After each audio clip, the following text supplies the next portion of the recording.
everyone, and welcome to our video series of how to get a job that you want. And today's video is about your resume and what is one thing your resume absolutely must have to increase your chances to get called to the interviews and move in the process. My name is Olga, and I'm the founder of Revenue Hire, the company that matches revenue producers with the growing companies. And I've looked at tens of thousands of resumes at this point. And what I'm going to share with you is something that unfortunately a lot of resumes are missing, and I wish they did not. You know, statistically, they say it takes 7 to 10 seconds for a recruiter or hiring manager to look at your resume to make a decision whether or not you're moving forward to the next step. And that is not a lot of time. So you really want to use that time really wisely and make sure that you're communicating everything that's super important about you. And many people these days use their resume for their really history, and it's not the right time to write your history down. What your resume has to be about is this one thing I'm going to share with you. So when you hear that and if you go, yeah, I do this, way to go, high five, keep doing that. And if you're watching this video and you go, oh no, I haven't been doing that, go ahead and do it. And you will notice just how much better how many more callbacks you're going to get, and also how much better your quality of the interview will become as well, because you will actually be helping the hiring manager to get to the bottom of important things. So what is this one thing, right? When a potential employer is looking at you, they're looking for somebody who can come to their team and make an impact. Well, when you look at your resume, does your resume scream the fact that I'm all about results and I'm all about coming in and helping your company get better and achieve your goals? Well, how do you do that? The fastest way to do it is to make sure you include information about your performance. And it could be, your results. It includes numbers, percentages, dollar amounts, accounts that you brought or closed.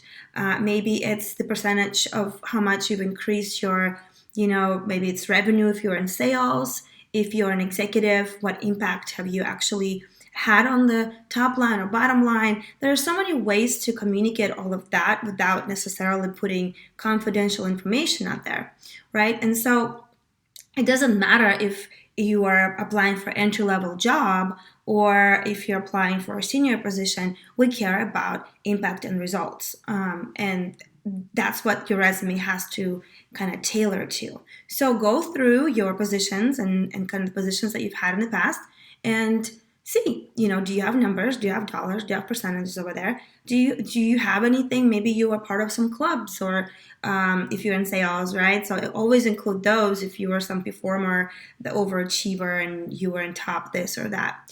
So that is the most underappreciated fact in the resumes.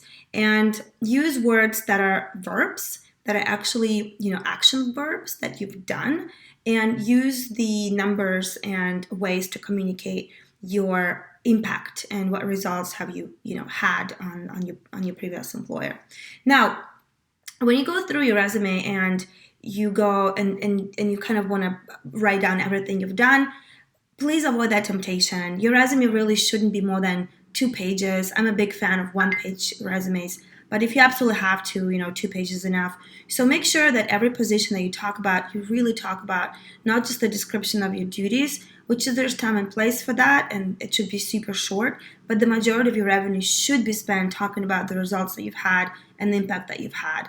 Now, let's give you an example. If you were in inside sales, what is that? What did you do? What did you accomplish? Did you meet your quotas? Did you meet your goals? Right? If you are AVP of marketing, what impact have you had on marketing? Right? We want to know your results. And again, there's a way to communicate that without disclosing information. I want to know when I look at the resume that in front of me is somebody who cares about results and who will get stuff done. And then that makes it so much more attractive for the interview, for somebody to call you back for the interview.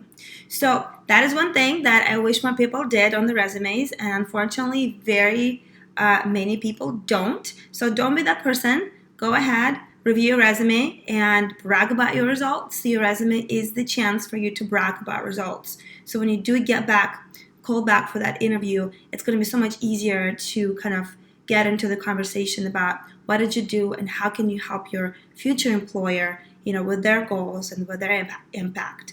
Everyone wants to have a player on their team, and that is the sure way to start proving yourself early on that you're one of those people. Hope this helps. Let me know what you think, and I'll talk to you guys next time in the next video where I'll be talking more about LinkedIn and how to make that right. Thanks guys for listening, and have a good one. Bye.